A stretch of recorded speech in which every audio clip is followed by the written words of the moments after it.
Johnny Depp and Amber Heard have finished the horrible fight of their lives, and now we're about to talk about the Florida Gators football team and what might be the biggest game for them this season, only here on Locked On Gators. You are Locked On Gators, your daily podcast on the Florida Gators.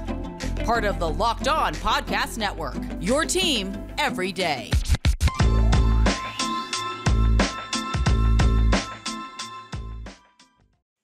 Hello, and welcome back to another episode of Locked On Gators, part of the Locked On Podcast Network, your team every day. Thanks for making Locked On Gators your first listen of the day. We are available daily and free wherever you listen to podcasts. Happy Thursday. I am Brandon Olson. You can find me on Twitter at WNS_Brandon. Find my written work with Whole Nine Sports and GiantsCountryofSI.com, which, by the way, earlier this week, talked a bit about Kadarius Toney on there. So I want to check that out before getting into today's content. Just ask you to like, subscribe, comment, review.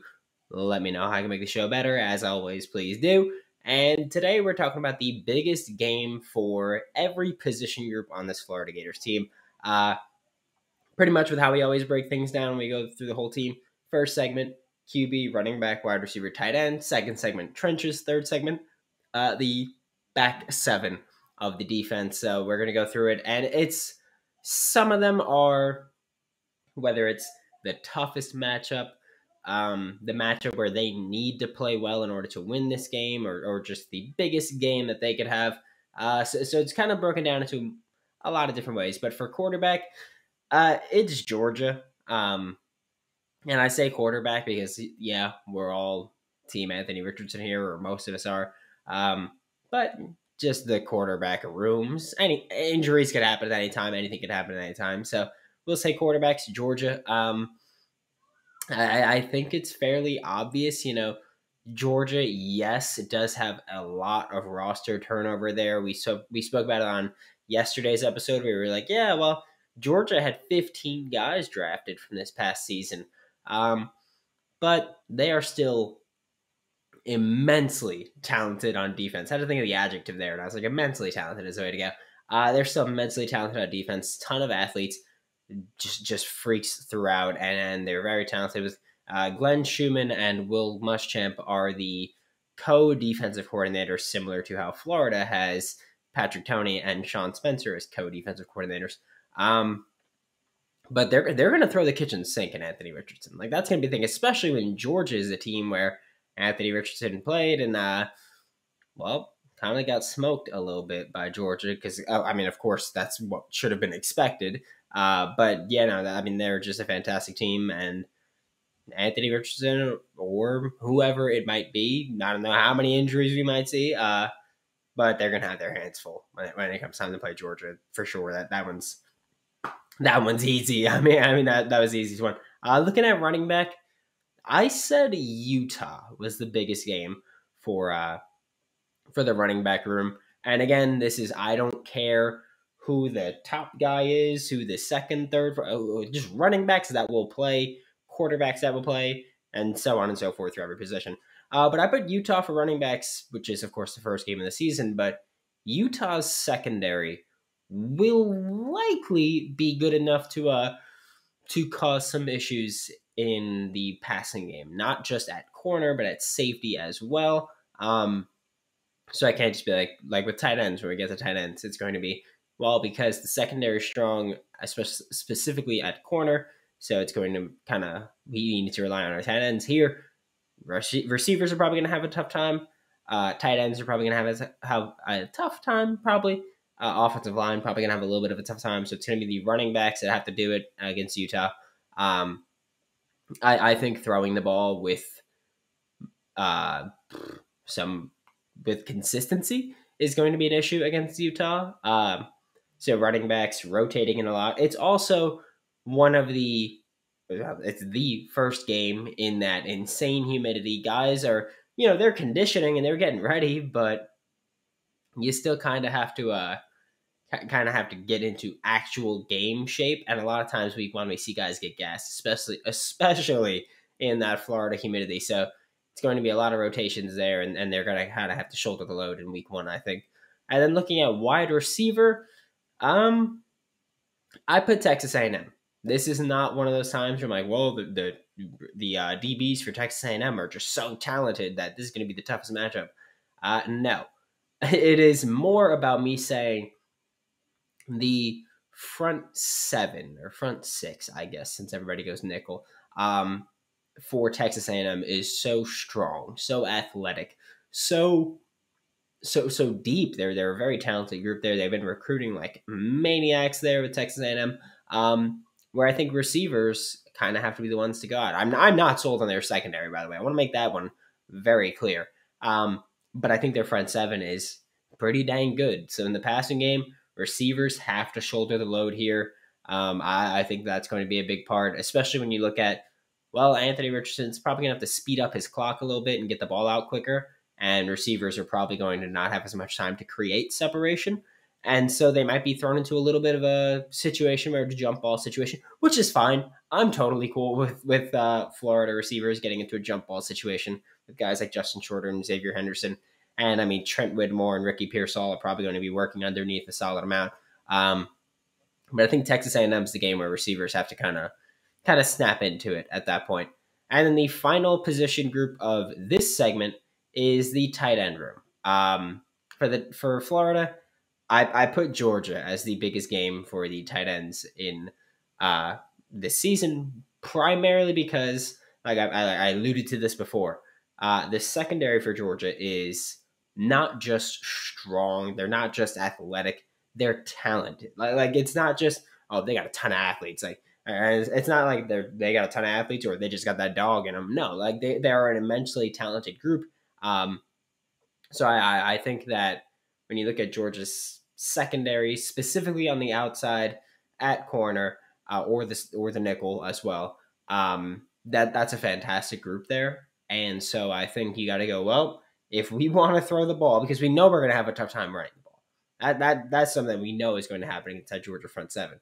I think that you've got to go, all right, tight ends, whoever it is, again, Keon Zipper, Nick Elksnis, Jonathan Odom, Hayden Hansen, Arliss Boardingham, Tony Livingston. I don't care who it is. Dante Zanders, Noah Keeter. I don't care who it is.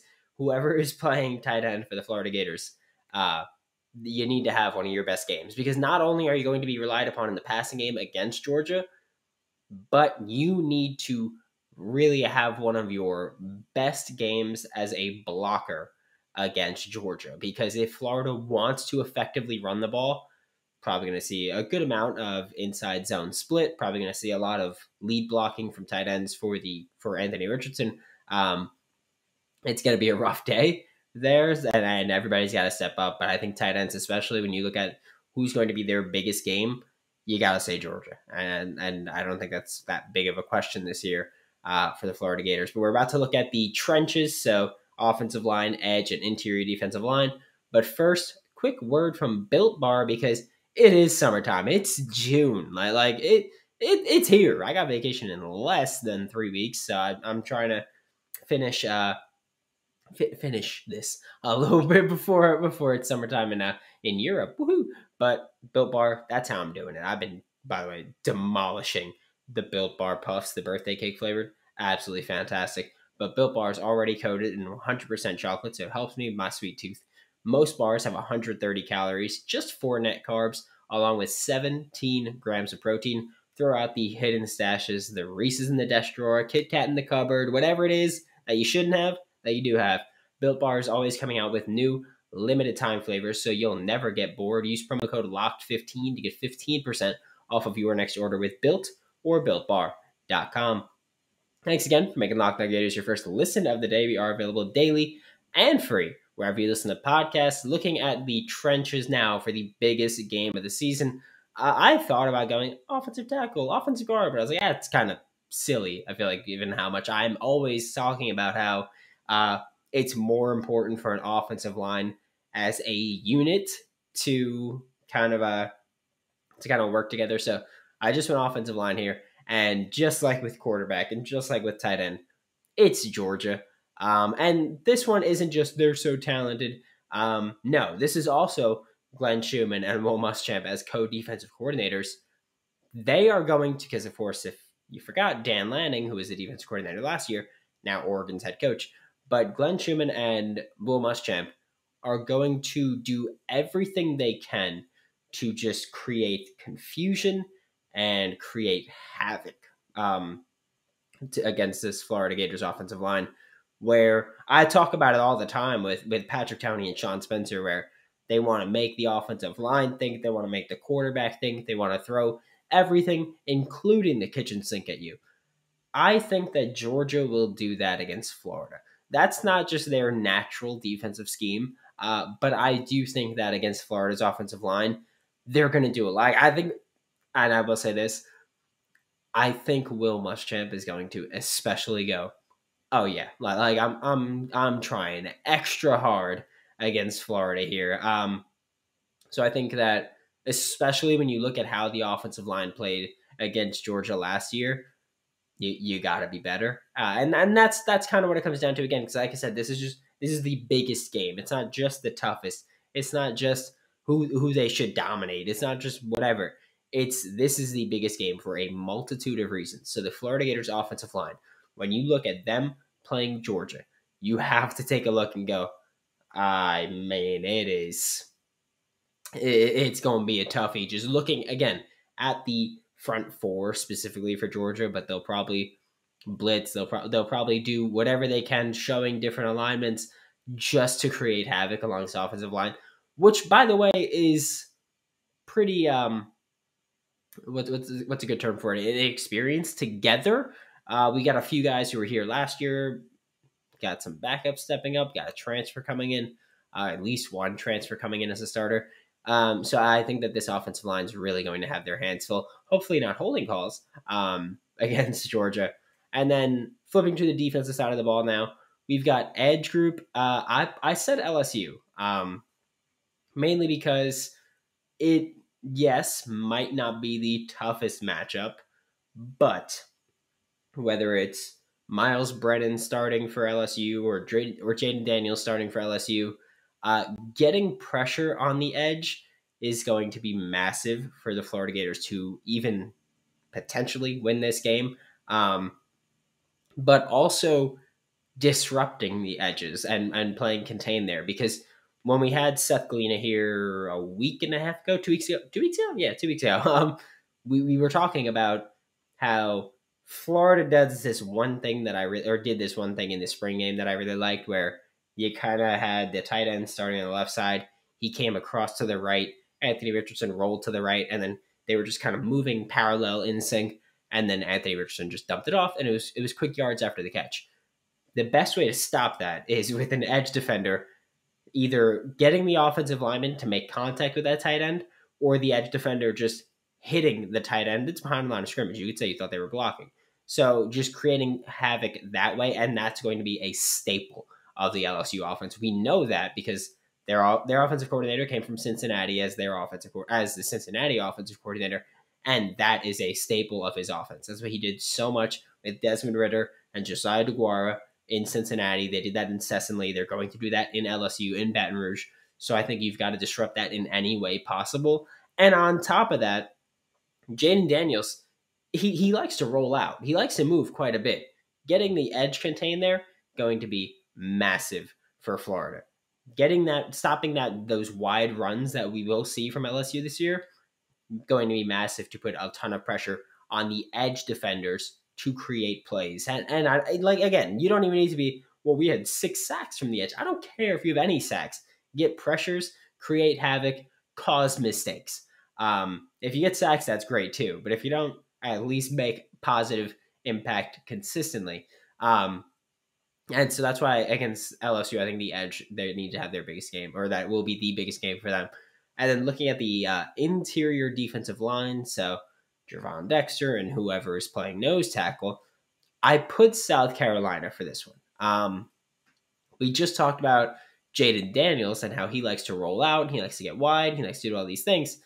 Spencer Radler can do that as well. He's obviously more refined and better as a quarterback. I think that, I said this before, I'll say it again, I think Spencer Radler got absolutely shafted last season at Oklahoma. He got benched while still completing like 73% of his passes and still doing everything he was asked of.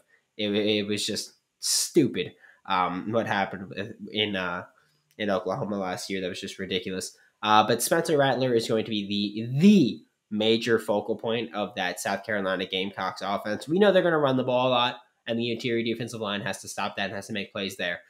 But when you look at that offense in general, Spencer Rattler is going to be the focal point. And Spencer Rattler specifically struggles quite a bit when a team gets interior pressure against him. That's not something he's used to really facing, but when it happens, he struggles quite a bit. So Florida, Gervon Dexter specifically, needs to get interior pressure consistently against Spencer Rattler, or Florida could be in for a long day because he can create so much with his legs. He's got a very good arm. He's smart enough to make things happen. He's with Shane Beamer, who's going to put him in the best position to succeed. So there may not be a game where interior pressure is more important than the South Carolina game for the Florida Gators. So I think you cannot stress that enough. But we are about to wrap up the show by talking about the back six or back seven. I don't care. However you want to put it, go for it. But first, a quick word from our sponsors. To wrap up today's show, we are talking about this back six, back seven, what linebackers and secondary. That's what we're doing. Except we did break it up into linebackers, corners, and safety for the biggest game of the season for them. Linebackers, I put Kentucky, and I don't think that it's even close, really. Because when you look at Florida's schedule this year, I don't think you're going to play an offense that is more dependent on the RPO than you'll see in Kentucky. And look, last year, Todd Grantham, a solid job stopping that Kentucky RPO for the most part. But I think that you're going to see no team that's more RPO heavy than Kentucky this year. Again, on Florida's schedule, there will be teams that run RPO more, but not on Florida's schedule really, or at least I don't think there will be. So I think that linebackers, you are going to be relied upon to be in your spot, be in your zone, and be disciplined, because that's another thing where Kentucky last year had quite a bit of success running the ball. So Florida's linebackers, you have to stop the run. You have to remain disciplined, whether it's a play action, RPO, whatever it is. If you see that handoff start, you cannot just bite in on it and come flying in, because guess what? Then you're out of position for that little RPO slant. They're just going to go right over your head, right over the defensive lineman, and give the offense a free 10 to 12 yards. So you've got to be disciplined. You've got to be consistent, and you've got to be in your spots, and you gotta worry about your run fits, which is something that not enough people are concerned with. But we also know that Patrick Toney, Sean Spencer, the rest of this defensive staff has put an insane emphasis on stopping the run, and that this defense, we're going to see creepers and sim pressure, which both can be used to kind of slow down or stop completely the RPO. So we're seeing Florida kind of get put into good position there, but even if the scheme is helping you, you still got to execute. And with linebackers, there's no bigger game than Kentucky. Looking at the cornerback group, I put LSU mainly because when looking at Florida's schedule this year, there are not a lot of proven top tier elite wide receivers on the schedule. And when they are, like LSU has Kayshon Boutte or Boot, the quarterback's not great. But I think this one's kind of the default because he's the best receiver that Florida's facing this year. And I don't think that's even up for debate, really, especially when people keep talking about him as potentially the best receiver in the nation. So I think when you look at the cornerback room, LSU's got to be the game that you are at least probably most worried about. So Florida's not facing a lot of top tier receivers this year. Kayshon Boutte is the guy. I think that it's. I don't think I need to explain that more. That this is going to be the big game for Florida's corners, and then safeties to wrap up today's show. Georgia. First of all, Georgia's receivers. I don't care how many stars you have. They're pretty much all rather unproven. So receivers, corners, I'm not super concerned about them. Looking at Georgia's offense, it's going to be pretty run heavy, and Florida will probably bring safeties down closer to the line of scrimmage. Okay? But looking at their passing attack, Georgia has the best tight end room in the nation. They have two guys who are potential first round picks that are playing. And I mean, I get it. Eric Gilbert is basically a receiver, whatever. Don't care. Kyle Pitts was the same way. He played tight end. Even if he was out wide in the slot, he was listed as a tight end. So I'm going to call him a tight end. So I'm not going to be like, oh, well, I'll give Kyle Pitts the mulligan and not Eric Gilbert. But that's where we're at with that. But I will say the safeties are going to be tasked with shutting him down. I think it's going to be Trey Dean, primarily on the tight end. If it's 11 personnel, if it's 12, we'll probably see Trey Dean and either a star or a linebacker or Rashad Torrance coming down. But I think it'll be Trey Dean primarily if it's one tight end, just because he's bigger, he's taller, he's longer. So I think that he's just more equipped to kind of take out a tight end in man coverage. But the safeties against Georgia, that's going to be the X factor probably for the Florida Gators. Like just from now looking that far down the line, it's probably going to be the safeties because, again, got to come down to help against the run. You got to worry about the tight ends in the passing game more than the receivers. And it's just going to be a day for Florida and Georgia. That's already a game that I'm like, okay, this is going to be insane. And I can't wait for it. Thanks for making Locked On Gators your first listen of the day every day. We are available daily and free wherever you listen to the podcast. We'll be back tomorrow with Ian Cummings from Pro Football Network to talk more about your Florida Gators. Now make your second listen Locked On NFL Draft. Ryan Tracy, former NFL cornerback Eric Crocker bring the NFL Draft to life every day with insight and analysis on college football prospects and NFL front offices. For Locked On Gators, I'm Brandon Olson. Don't forget to follow me on Twitter at WNS_Brandon, by my written work with Whole 9 Sports and GiantsCountryofSI.com, and I'll see you all tomorrow.